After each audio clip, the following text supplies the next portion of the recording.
Hello everyone, welcome to the student. ALP 2024 के psycho की series में आज हम लोग फॉलोइंग डायरेक्शन वाले टेस्ट में दूसरा टेस्ट हम लोग इसमें देखेंगे जिसमें रो कॉलम टेस्ट पूछा जाता है। इससे पहले हम लोगों ने वॉच टेबल टेस्ट देख लिया है। इस वीडियो में हम दूसरा रो कॉलम टेस्ट देखेंगे। इसमें दो तरह के ही टेस्ट आते हैं, जिसमें मैंने पिछले वीडियो में भी बताया हुआ था कि आखिर में रेलवे ये टेस्ट क्यों कराता है, इस टेस्ट का एएलपी की ड्यूटी से क्या लेना देना है, उसमें किस तरह से इसका यूज है, उससे रिलेटेड मैंने वॉच टेबल टेस्ट में मैंने बताया हुआ था। शॉर्ट फॉर्म में मैं इसमें भी आपको बता दे रहा हूँ। देखिए, रेलवे में कई तरह के सिग्नल होते हैं। जब भी आप गाड़ी चलाएंगे तो सारा चीज़ आपको सिग्नल को देख करके ही डिसाइड करना होता है कि कब हमें चलना है, कब हमें रुकना है, या फिर कब हमें स्पीड पे कंट्रोल करना है, किस लाइन पे हमें जाना है। ये सारी चीज़ें आपको सिग्नल के माध्यम से पता चलती हैं।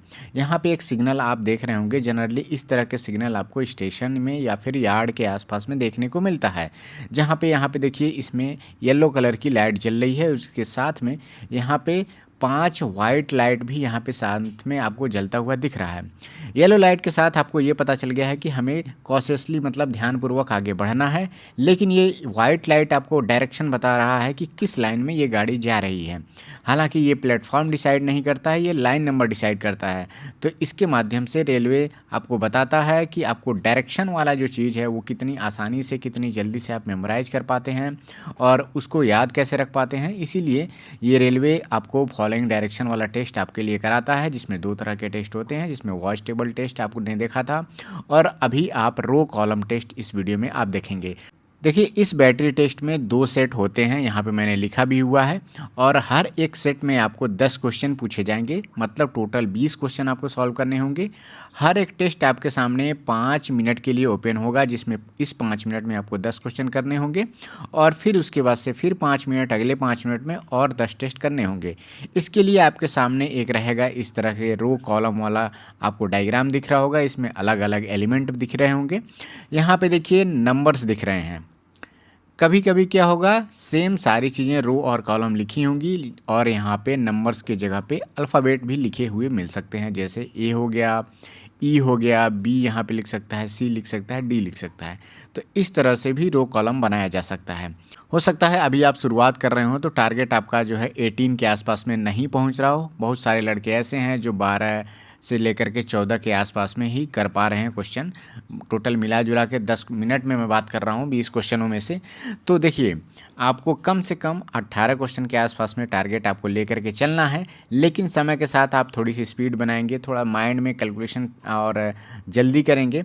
और दूसरी बात क्या है कि ये डायग्राम आपको एकदम लर्न बाय हार्ट होना चाहिए। मतलब ये डायग्राम नहीं भी दिख रहा है तो अगर मैं कहूँ, आंख बंद करने के बाद भी अगर मैं कहूँ कि रो 1 और कॉलम 1 पे आप फिंगर रखिए, तो आप इसके आसपास में, मतलब यहाँ पे आप फिंगर रखिए, मतलब यहाँ पे रख सकते हैं, यहाँ पे रख सकते हैं।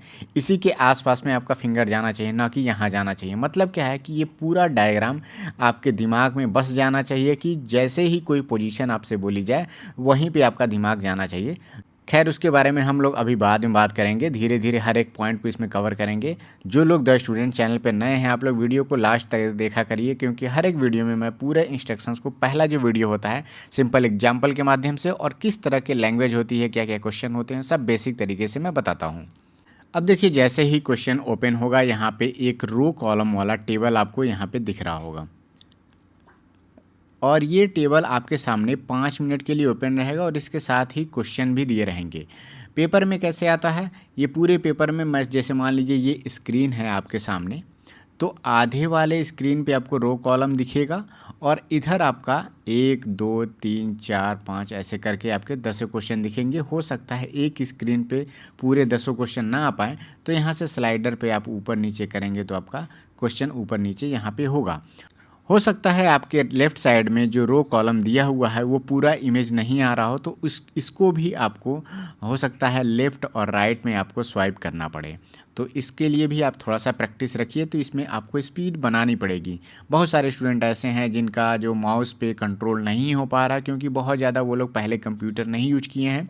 बहुत सारे स्टूडेंट ऐसे हैं जो लोग अब किराए पे या रेंट पे लेकर के भी कंप्यूटर यूज कर रहे हैं। तो मैं उनसे कहूँगा कि आप उन लड़कों से ज़्यादा मेहनत करिए, ज़्यादा प्रैक्टिस करिए, जिनके पास कंप्यूटर है, जो ज़्यादा हैबिचुअल थे कंप्यूटर यूज करने में, जो कंप्यूटर पे काम भी करते थे, जो लोग प्रेजेंटेशन, पीपीटी, वर्ड पे काम करते हैं तो उनका हाथ सेट हो गया रहता है कि कंप्यूटर पे माउस पर कमांड उनकी बनी रहती है, तो उनसे आपको अगर बीट करना है, उनसे कंपटीशन करना है, तो सबसे पहले आपको माउस पे कमांड बननी चाहिए कि आपका अगर माउस पे कितना स्क्रॉल करते हैं, कितना घुमाते हैं, तो जल्दी जल्दी इमेज को दाएं बाएं करने में। क्योंकि बहुत सारे लड़के ऐसे हैं इसी में उनका ज़्यादा टाइम चला जा रहा है। 10 मिनट में पूरे पेपर में कम से कम 1 से 2 मिनट उनका माउस स्क्रॉल करने में देरी हो रही है, और यही देरी 1-2 मिनट में जो वो लोग काम कर रहे हैं, अदर लड़के जो हैं वो 30 सेकंड के अंदर ये सारा काम कर ले रहे हैं, जिसके साथ उनके जो है 1.5 मिनट का समय बच जा रहा है और वो 2-3 क्वेश्चन एक्स्ट्रा कर पा रहे हैं।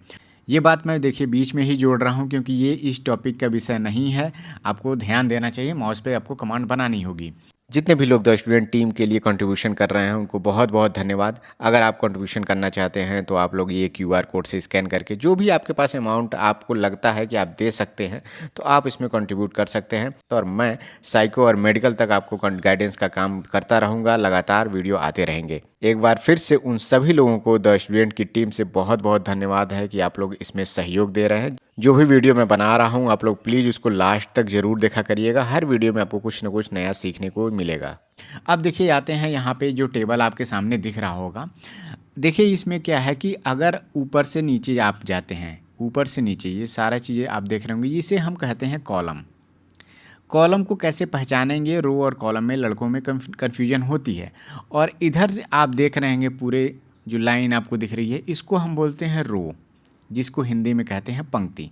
यहाँ पे देखिए लिखा हुआ है पंक्ति 1 है, पंक्ति 2 है, पंक्ति 3 है, यहाँ पे पंक्ति 4 है और यहाँ पे 5 है। आप रो 1, रो 2, रो 3 ऐसे भी पढ़ सकते हैं, जो इंग्लिश में रहेंगे उनके लिए इस तरह से चीज़ें लिखी होंगी। यहाँ पे कॉलम 1 है जिसको स्तंभ 1 कहते हैं, स्तंभ 2, स्तंभ 3। स्तंभ जो है जनरली आप देखे होंगे कि स्तंभ जो खड़ा होता है, तो आप उसी से अनुमान लगा सकते हैं कि जो चीज़ें खड़ी हैं यहाँ पे उसको हम स्तंभ कहेंगे। घरों में ज़्यादातर देखते होंगे कि कहते हैं, मिस्त्री कहता होगा कि कॉलम यहाँ पे लगा दीजिए मजबूती बन जाएगी। तो कॉलम क्या होता है, वो परपेंडिकुलर होता है धरातल से, तो उससे भी आप अंदाज़ा लगा सकते हैं कि कॉलम को पहचानना होगा तो सीधा उस कॉन्सेप्ट का यूज करिए, जो ऊपर से नीचे आ रहा है उसे हम कॉलम कहेंगे। इस दिशा में हम ऊपर से नीचे जाएंगे तो पूरा ये एक कॉलम होगा। ये कॉलम 2 के आपके एलिमेंट्स हैं, ये कॉलम 3 के आपके एलिमेंट्स हैं और कॉलम 4 के यहाँ पे एलिमेंट्स आपको दिख रहे होंगे। तो यहाँ से आप इसमें कन्फ्यूजन मत होइएगा, ये बहुत बेसिक कॉन्सेप्ट है। अब आते हैं दूसरे पॉइंट पे। दूसरा पॉइंट हमारा ये है कि हर एक जो पोजीशन है उसको हम लिखेंगे कैसे। जैसे मान लीजिए यहाँ पे 1 लिखा हुआ है, तो इसकी पोजीशन को हमें बताना है, तो यहाँ पे क्या लिखेंगे, पंक्ति 1, पंक्ति 1 और स्तंभ स्तंभ स्तंभ 1 का जो एलिमेंट है, या फिर इसको ऐसे भी लिख सकते हैं, स्तंभ 1 और पंक्ति 1, पंक्ति 1। तो स्तंभ 1 और पंक्ति 1 मतलब सबसे पहले जो पहले लिखा होगा उधर हम चलेंगे। अगर लिखा है पंक्ति 1 तो पंक्ति 1 यहाँ पे हो गया, तो पंक्ति 1 में आएंगे हम, और ये पूरा एलिमेंट पंक्ति 1 का है। लेकिन दूसरा लाइन यहाँ पे दूसरा स्टेटमेंट लिखा हुआ, वर्ड लिखा हुआ है कि स्तंभ 1, तो जैसे ही स्तंभ 1 पे आते हैं यहीं पे हमें रुक जाना है, मतलब इस एक को ये पॉइंट आउट कर रहा है ये स्टेटमेंट, ठीक है। इसी अनुसार आप देखिए, अगर मैं कहूँ इस 3 को पॉइंट आउट करना है तो स्टेटमेंट क्या लिखेंगे, या तो आप लिख सकते हैं पंक्ति 2 और स्तंभ 3 का जो एलिमेंट है, जो अंक है, जो शब्द है, वर्ड है, जिस तरह भी लिखा हो, इसमें वर्ड लिखा हो तो वर्ड भी लिखेगा, अगर अंक लिखा है तो अंक भी लिख सकता है, ठीक है। और एक दूसरा नोटेशन क्या हो सकता है, ये भी लिख सकते हैं हम कि कॉलम 3 अर्थात स्तंभ 3 और पंक्ति 2, स्तंभ 3 और पंक्ति 2 लिख सकते हैं, चाहे पंक्ति 2 और स्तंभ 3 का जो एलिमेंट है ये 3 इसको डिनोट कर रहा है। ये बात समझ में आ गई कैसे हमें नोट करना है, कैसे डिनोट करना है हर एक पोजीशन को। अब आते हैं नेक्स्ट पॉइंट पे। तीसरा पॉइंट यहाँ पे ये इम्पॉर्टेंट है क्योंकि ये मैं बताने जा रहा हूँ, इससे आपको क्वेश्चन सॉल्व करने में आसानी होगी। हर एक पॉइंट का जो पोजीशनिंग है आपके दिमाग में बने रहना चाहिए। अगर मैं कहता हूँ कि स्तंभ 4, आप आंखें बंद कर लीजिए और मैं कहूँ जैसे ही स्तंभ 4, तो तुरंत आपके दिमाग में एक इमेज जनरेट होना चाहिए और आपके दिमाग में इधर आपका पोजीशनिंग, ध्यान आपका इधर जाना चाहिए। जैसे ही आँख खुले आपकी आँख इधर देख रही हो, हो सकता है यहाँ नज़र पहले जाए, हो सकता है तीसरे पे भी जा सकती है, कोई एग्जैक्ट आप इसका लोकेशन आंखों से नहीं पता कर सकते। लेकिन ऐसा नहीं है कि अगर मैं कहता हूँ स्तंभ 4 तो आप इधर देख रहे हैं, आँख खोलते ही इधर देख रहे हैं, मतलब क्या है कि अभी भी आपको स्तंभ और पंक्ति में कन्फ्यूजन है, आप कन्फ्यूज हो रहे हैं। अगर मैं कहता हूँ पंक्ति 1 तो आपका तुरंत ध्यान जाना चाहिए पहली लाइन पे, यहाँ पे पहली पंक्ति पे ध्यान तुरंत जाना चाहिए आँख खोलते ही। अब थोड़ा सा और इसको डिफ़िकल्ट करते हैं। जैसे मैं कहता हूँ आँख बंद कर लीजिए और मैं कहता हूँ कि पंक्ति 3 और स्तंभ 4, जैसे ही मैं कहता हूँ पंक्ति 3 तो आप नीचे जाइए, तीसरी पंक्ति की तरफ ध्यान होना चाहिए आपका, आंखें बंद रखिए आप। और स्तंभ 4 मैं कहता हूँ तो तुरंत आपको यहाँ पे आना है, ठीक है, इधर देखना है। आंखें खोलते ही आप, हो सकता है आप 2 देख लें पहले, 4 देख लें पहले, लेकिन इसी के इर्द गिर्द आपकी नज़र पहले पड़नी चाहिए, ना कि यहाँ पड़ना चाहिए, ठीक है।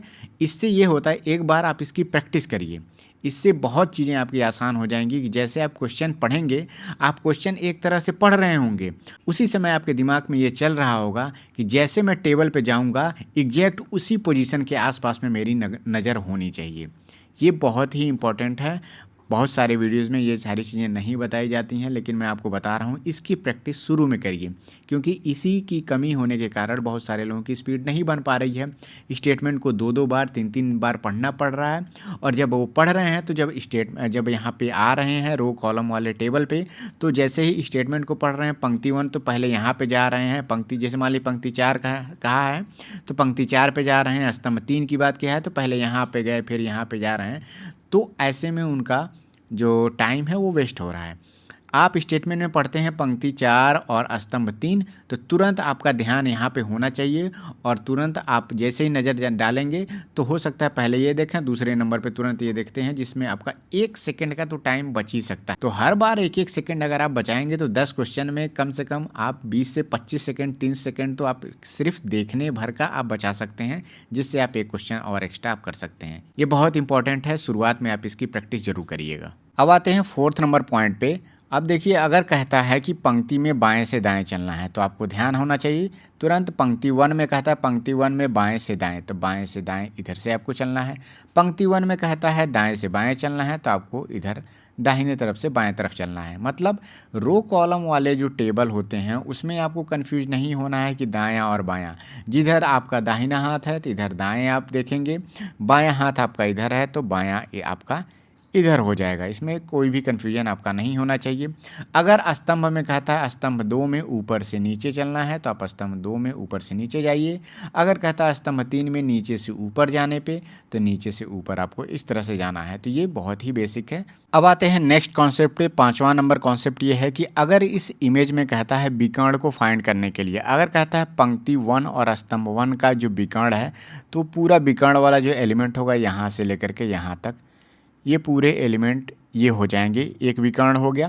अगर कहता है कि स्तंभ 4 और पंक्ति 1 का जो विकर्ण है तो स्तंभ 4 और पंक्ति 1 यहाँ पे है और इसका विकर्ण का पूरा एलिमेंट यहाँ पे ये हो जाएगा, ठीक है। और इन दोनों विकर्णों के सबसे बीचों बीच में जो एलिमेंट है वो है 5। तो ये आपको याद रखना है। इस तरह के भी स्टेटमेंट कहा जा सकता है। अगर कहा जाता है कि पंक्ति 3 और स्तंभ 1 का विकर्ण बताइए, तो देखिए पंक्ति 3 और स्तंभ 1 की पोजीशनिंग ये है 1 और इसका विकर्ण देखिए ये भी है। एक बात मैं बता देता हूँ, और इसका विकर्ण ये भी है। दोनों विकर्ण हैं, एक ऊपर वाला विकर्ण है और एक नीचे वाला विकर्ण है। तो अगर नीचे के विकर्ण की बात करता है तो आपको नीचे जाना है, और ऊपर वाले विकर्ण की बात करता है तो आपको ऊपर जाना है। 2 विकर्ण हैं, इसलिए विकर्ण मतलब होता है डायगोनल। ये स्टेटमेंट आपका क्लियर हो गया होगा। अब देखिए पूरे इमेज में यहाँ पे सबसे सेंटर में ये पॉइंट है, ये एलिमेंट है 5। अगर क्वेश्चन में कहता है कि 5 के दाएं ऊपर के विकर्ण आपको लिखने हैं, तो 5 के दाहिने तरफ में ये विकर्ण है जो कि ऊपर है, तो ये आपको ध्यान देना है। और ये दोनों एलिमेंट हैं 2 और 4। अगर कहता है कि 5 के दाएं नीचे का विकर्ण, तो आपको 4 और 3 पे ध्यान देना है। ये इसके दाएं हैं, मतलब इस 5 के इधर वाले जो एलिमेंट हैं ये दाएं हो जाएंगे और 5 के इधर वाले जो एलिमेंट हैं वो बाएं हो जाएंगे, ठीक है। तो अगर कहता है 5 के बाएं ऊपर के विकर्ण, तो आपको 1 और 3 पे ध्यान देना है। और अगर कहता है 5 के बाएं नीचे के विकर्ण तो 1 और 2 पे ध्यान देना है। ये 4 पोजीशनिंग भी आपको ध्यान देनी है। लेकिन इसी तरह से अगर मैं कहूँ कि आप ये 5 उठाइए, ये वाला 5 और इस 5 के दाएं ऊपर के विकर्ण की बात की जाएगी, तब कौन से होंगे? ये 3 और 3 होंगे। और अगर कहा जाए कि दाएं नीचे के विकर्ण तो ये 2 और 4 इसके नीचे के विकर्ण होंगे। और अगर कहा जाए बाएं के नीचे वाला जो विकर्ण है तो वो 3 केवल होगा और बाएं के ऊपर वाला विकर्ण ये 3 होगा।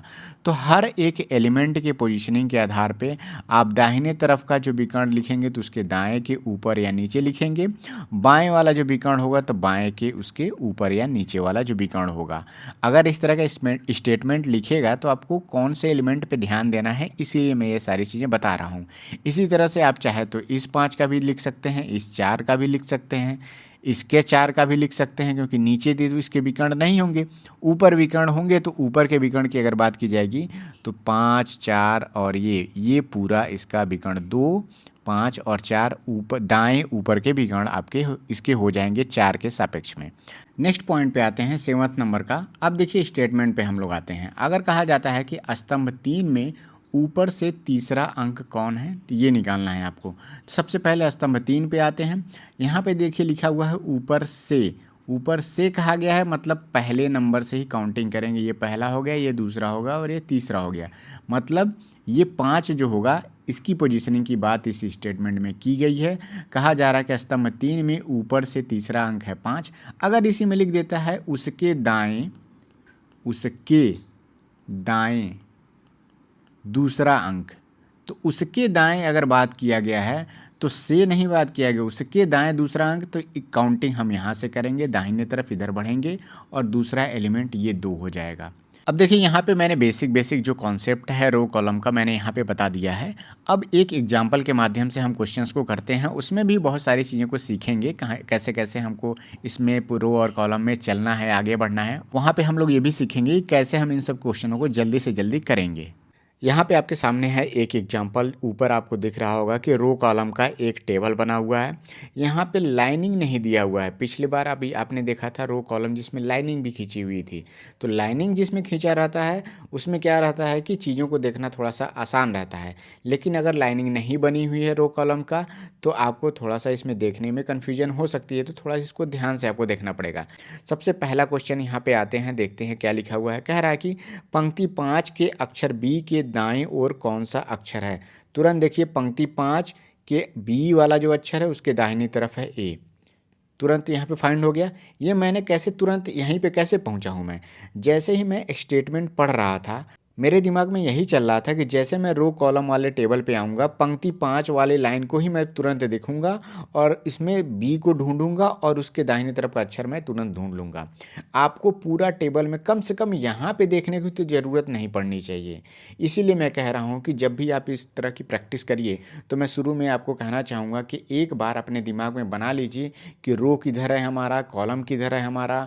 कोई पोजीशनिंग अगर देता है कोई तो आँख बंद करके ही हम तुरंत आँख खोल के उसी चीज़ को आप देखते हैं। जैसे मैं कहूँ भारत का एक मैप बना हुआ है, ठीक है, भारत का ऐसे मैप बना हुआ है और इस मैप में मैं कहूँ यूपी कहाँ है, तो जैसे यहाँ पर आँख खोलते हैं यूपी यहाँ मिल जाता है। जैसे यहाँ पर अगर मैं कहूँ आपसे कि तमिलनाडु कहाँ है तो तुरंत आप नीचे की तरफ देखते हैं। हालांकि आप भले ही आप उस एग्जैक्ट पोजीशन को नहीं आप फाइंड कर पा रहे हैं, लेकिन कम से कम पूरे मैप में तो चीज़ों को नहीं ढूंढ रहे हैं, आप वहीं पर जा रहे हैं, आपकी नज़र वहीं पड़ रही है, क्योंकि ये पूरा मैप आपको याद हो गया है। अगर मैं कहता हूँ इसमें मणिपुर कहाँ है, अरुणाचल प्रदेश कहाँ है, तो तुरंत आप इस कोने की तरफ जाते हैं अरुणाचल प्रदेश की तरफ और वहीं पे आपका फिंगर जाता है। क्यों? आपकी यह पूरा मैप है आपका यहाँ पे पोजीशन के आधार पे, उसकी लोकेशन के आधार पे आपका याद हो गया है, तो आप तुरंत वहीं पे देखते हैं। इसीलिए मैं कह रहा हूँ कि रो कॉलम में आपका सबसे ज़रूरी इंपॉर्टेंट पॉइंट यही है कि आपका जो पोजीशन है, आपका जो रो है, कॉलम है, उसका पोजीशन आपको याद रखना पड़ेगा। आप जैसे ही स्टेटमेंट पढ़ रहे हैं आपके दिमाग में चलते रहना चाहिए कि जैसे मैं रो कॉलम वाले टेबल पे आऊँगा तो मैं तुरंत वहीं पे जाऊँगा जैसा स्टेटमेंट में कहा गया है। अब देखते हैं सेकंड नंबर क्वेश्चन क्या कह रहा है। कह रहा है कि ऊपर बाएं कोने से आरंभ करते हुए कॉलम 5 की ओर जाएं, फिर नीचे की ओर पंक्ति 5 तक आएं। वह कौन सा अक्षर है जो केवल एक बार आता है। स्टेटमेंट जैसे जैसे कहता जा रहा था मेरा दिमाग उसी तरह से रो कॉलम में आगे बढ़ता हुआ जा रहा था। अब मैं यहाँ पे बताता हूँ, ऊपर लिखा है ऊपर बाएं कोने से। अगर देखिए लिखा हुआ है कि ऊपर बायां कोना, तो आपको ये पोजीशन ध्यान देनी है। अगर लिखता है कि नीचे बायां कोना, तो आपको ये पोजीशन ध्यान देनी है।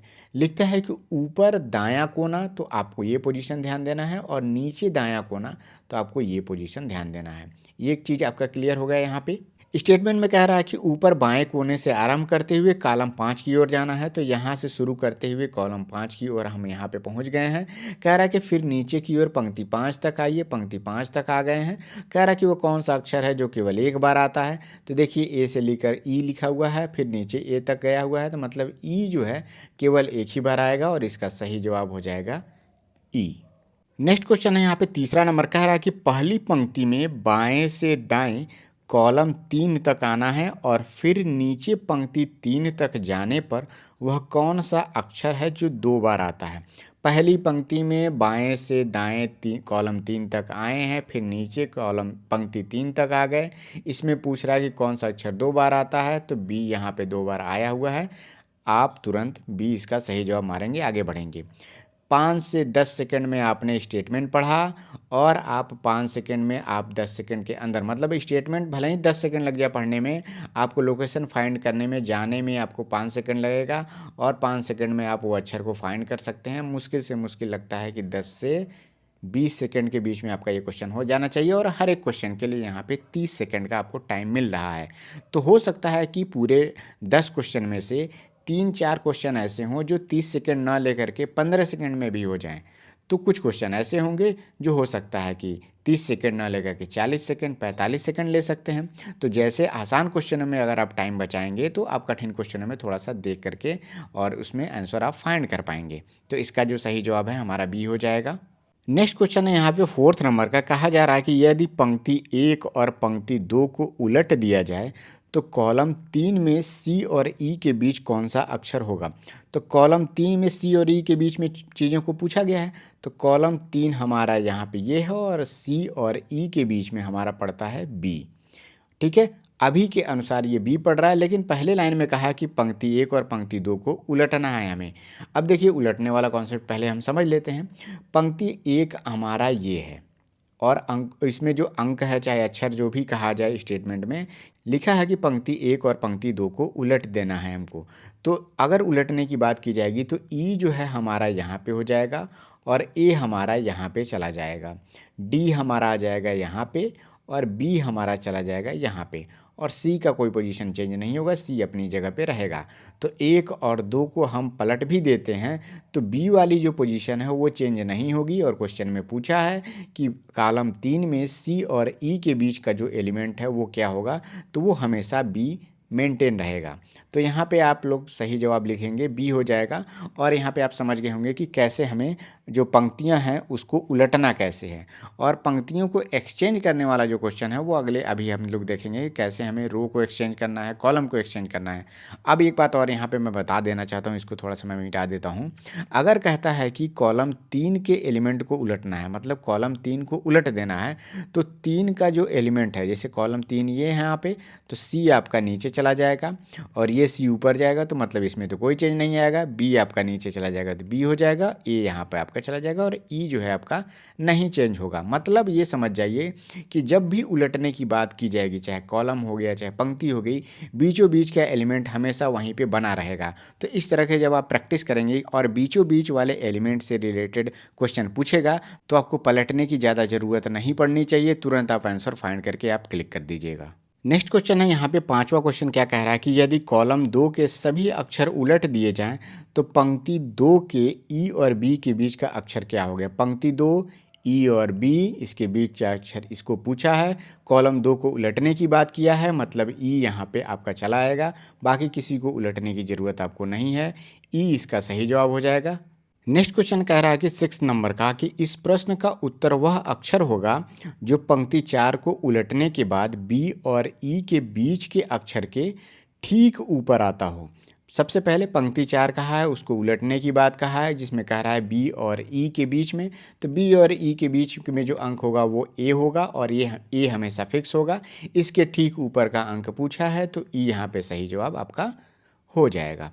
ये आपका देखिए, आपको कुछ भी उलटने की पुलटने की ज़रूरत नहीं पड़ रही है।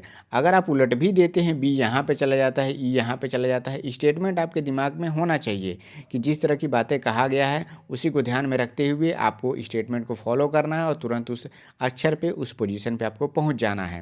ध्यान रखना है यही कि मैं सबसे पहले ही बता चुका हूँ कि अगर पंक्ति 4 की बात करता है तो तुरंत आपका ध्यान पंक्ति 4 पे जाना चाहिए, नहीं कि आप ऊपर से गिन रहे हैं या फिर पहले नज़र दौड़ाने के बाद पंक्ति 4 पे पहुंच रहे हैं, जिससे आपका 1-2 सेकंड का इस तरह से नुकसान हो रहा हो। अब आते हैं 7वां नंबर का क्वेश्चन। क्या कह रहा है कि ऐसा कौन सा अक्षर है जो पंक्ति 5 के चौथे अक्षर के ऊपर चौथे अक्षर के बाएं तीसरा अक्षर है। अब देखिए यहाँ पे लिखा हुआ है कि पंक्ति 5 का चौथा अक्षर। पंक्ति 5 में चौथा अक्षर कौन सा है? पहला ये हो जाएगा, दूसरा, तीसरा और चौथा। चौथा ये हो गया। उसके बाद लिखा है चौथे अक्षर के ऊपर चौथा अक्षर। तो अब उसके बाद से जो के लिखा है इसमें पहला इसको नहीं काउंट करेंगे, यहाँ से गिनेंगे। तो इसके ऊपर चौथा अक्षर कौन सा होगा? 1 2 3 4। तुरंत आपका ध्यान यहाँ होना चाहिए। उसके बाद से कह रहा है उस अक्षर के बाएं तीसरा अक्षर। तो इसको छोड़ के हम काउंटिंग करेंगे 1 2 और 3। ये जो अक्षर है ए आपका सही जवाब हो जाएगा। शुरुआत में ही कहा है कि पंक्ति 5 के चौथा अक्षर, तो आपको पंक्ति 5 में आना है, उसके बाद से चौथे अक्षर तक पहुंचना है। नेक्स्ट है हमारा 8 नंबर का क्वेश्चन। कह रहा है कि पंक्ति 2 के अक्षर सी के सबसे नीचे के अक्षर के विकर्ण का तीसरा अक्षर क्या होगा, ये निकालना है। तो पंक्ति 2 के अक्षर सी पे आइए। पंक्ति 2 हमारा ये है, इसका अक्षर सी है, उसके नीचे जाना है सबको। सबसे नीचे कह रहा है, सबसे नीचे आके अक्षर जो मिल रहा है उसके विकर्ण का तीसरा अक्षर। विकर्ण देखिए ये भी है इसका विकर्ण और इसके ऊपर ये भी है इसका विकर्ण। इसका आपको ध्यान देना है। तो बी का विकर्ण यहाँ पे 2 है, लेकिन कह रहा है विकर्ण का तीसरा अक्षर। तो यहाँ से हम बी से काउंटिंग नहीं करेंगे, काउंटिंग हम यहाँ से करेंगे, पहला, दूसरा और तीसरा। तो इसका जो सही जवाब हो जाएगा आपका ई हो जाएगा। ध्यान रहे आपको कि विकर्ण किसी का भी, जैसे मान ली हर एक एलिमेंट का विकर्ण होगा यहाँ पे। जैसे मैं कहूँ इस डी का विकर्ण लिखना है तो डी का विकर्ण का एलिमेंट ये डी होगा और उसके बाद से ए वाला जो लाइन के बीच में जो आपका एलिमेंट आ रहा है वो भी इसी डी का ही विकर्ण होगा। अब देखिए यहाँ पे 9th नंबर क्वेश्चन है, बहुत ही अच्छा क्वेश्चन है। कह रहा है कि पंक्ति 3 में सी कहीं भी दाईं ओर आता है तो उत्तर जो होगा पंक्ति का अंतिम अक्षर है, यदि नहीं तो उत्तर हमारा क्या होगा? पंक्ति 3 के बीच के अक्षर के ठीक ऊपर का अक्षर होगा। सबसे पहले पंक्ति 3 में हम देखते हैं सी कहाँ पे। सी यहाँ पे है और कह क्या रहा है कि अगर सी दाईं ओर आता है, लेकिन सी तो यहाँ पे सबसे लेफ्ट में है। मतलब क्या है कि पहली वाली कंडीशन है जो फॉलो नहीं हो रही है। अगर यही सी इस डी की जगह पे होता तो आप मानिए कि उसको दायां माना जाता, क्योंकि इस पोजीशन के दाहिने तरफ ही सी होता, तब पहली कंडीशन फॉलो होती। लेकिन यहाँ पे सबसे लेफ्ट में सी है, मतलब क्या है कि पहली लाइन में जो कंडीशन दी हुई है और उत्तर पंक्ति का अंतिम अक्षर है, ये नहीं होगा। अगर यहाँ पे सी होता इस जगह पे तब तो बी इसका सही जवाब हो जाता, लेकिन पहला स्टेटमेंट फॉलो नहीं हो रहा है। मतलब क्या हो रहा है कि यदि नहीं है तो उत्तर जो हमारा होगा पंक्ति 3 के बीच के अक्षर के ठीक ऊपर का अक्षर होगा। तो पंक्ति 3 में बीच का अक्षर ई है, इसके ऊपर बी है, तो इसका सही जवाब आपका बी हो जाएगा। हालांकि इस केस में दोनों कंडीशन में आंसर बी ही होगा, लेकिन दूसरा वाला कंडीशन सही होने के कारण आपका ये वाला बी आंसर मार्क करना होगा। तो इसका ध्यान दीजिएगा, बहुत अच्छा क्वेश्चन था, स्टेटमेंट में कंफ्यूज मत हो जाइएगा। 10th नंबर का क्वेश्चन यहाँ पे देखिए क्या कह रहा है कि यदि पंक्ति 1 और पंक्ति 4 को उलट दिया जाए। देखिए एक्सचेंज करने की, बदलने की बात नहीं कह रहा है। पंक्ति 1 और पंक्ति 4 को उलट दिया जाए तो पंक्ति 3 के अक्षर ए के नीचे कौन सा अक्षर होगा, ये हमें लिखना है। पंक्ति 1 और पंक्ति 4 यहाँ पे देख लीजिए। पंक्ति 1 है यहाँ पे, ये इसको उलटना है और पंक्ति 4 को हमें उलटना है। और कहा जा रहा है स्टेटमेंट में, क्वेश्चन में, कि पंक्ति 3 के जो अक्षर ए है उसके नीचे कौन सा अक्षर होगा। तो पंक्ति 3 में अक्षर ए है हमारा ये, और हमको इसके उलटने पे कोई आंसर पे फ़र्क नहीं पड़ेगा। इसके नीचे हमारा इसकी पोजीशन पे जो अक्षर होगा वो हमारा आंसर होगा। तो ई हमारा यहाँ पे आ जाएगा उलटने पे। तो ई हम इसका क्या करेंगे, 10th का हम सही जवाब ई लिख देंगे। बस बाकी जो स्टेटमेंट दिया था इस पे हमें ध्यान देने की ज़रूरत नहीं है। और पंक्ति 4 को आप उलटने मत लीजिएगा, डी यहाँ पे सोच रहे हैं, ई यहाँ पे सोच रहे हैं, ए वहीं पे, तो ये गलत हो जाएगा। जैसे ही आपको आंसर जो पूछा, क्वेश्चन जो पूछ रहा है, हमें पहले उसी स्टेटमेंट पे पहुंचना है और वहीं से देखना है कि क्या हमें आंसर जो स्टेटमेंट दिया हुआ है वो सारा चीज़ करने पे मिल रहा है या फिर हम कुछ ही चीज़ों को फॉलो करने पे ही हमारा आंसर मिल जा रहा है। कुछ चीज़ें बेकार के तौर पे अगर दी हुई हैं तो हम उसको इग्नोर कर देंगे, क्योंकि पंक्ति 1 के स्टेटमेंट में जो लिखा हुआ कि पंक्ति 1 के जो अक्षर हैं उसको उलटने पे कोई फ़र्क पड़ ही नहीं रहा है यहाँ पे, तो उसको हमें उलटने की, उसको उसके तरफ देखने की हमें ज़रूरत भी नहीं है। तो इस तरह से हम लोग रो कॉलम का जो बेसिक कॉन्सेप्ट है उन सब चीज़ों पे हमने कुछ एग्जांपल भी देखे हैं, उसका कॉन्सेप्ट भी सीखा है। वीडियो आपको कैसा लगा आप लोग कमेंट सेक्शन में ज़रूर बताइएगा। जितने भी लोग द स्टूडेंट चैनल को देख रहे हैं, इसको सपोर्ट कर रहे हैं और आप लोग सहयोग दे रहे हैं, वीडियो इसीलिए लगातार डेली बाय डेली आता रह रहा है और मैं कोशिश कर रहा हूँ कि ज़्यादा से ज़्यादा आपको वीडियो दे पाऊँ, ज़्यादा से ज़्यादा कॉन्सेप्ट समझा पाऊँ। और अगर आप लोग अपना कोई डाउट है तो आप कमेंट सेक्शन में पूछ लीजिए, मैं उससे रिलेटेड एक शॉर्ट्स भी बना दूंगा। तो आप लोग शॉर्ट्स भी जो मैं बना रहा हूँ उसको देखा करिए। इसमें क्या होता है कि छोटे छोटे जो डाउट होते हैं जिस पर लंबा वीडियो नहीं बनाया जा सकता, उसको भी मैं वहाँ पे सॉल्व करा रहा हूँ। तो जितने भी लोग द स्टूडेंट चैनल पे नए हैं, चैनल को सब्सक्राइब करिए। अगर वीडियो आपको पसंद आता है तो दूसरों में शेयर भी करिए और अधिक से अधिक अगर आप सहयोग करते हैं तो मुझे बहुत खुशी होगी। मेरे साथ काम करने वाले लोग जो हैं उन्हें भी बहुत खुशी होती है। ये वीडियो फ्री में आपके लिए आता रहेगा। अगर आपने टेलीग्राम ग्रुप को ज्वाइन नहीं किया है तो आप लोग टेलीग्राम ग्रुप को भी ज्वाइन कर लीजिए, लिंक मैं नीचे डिस्क्रिप्शन में दे रहा हूँ। मिलते हैं नेक्स्ट वीडियो में। Thank you, all the best.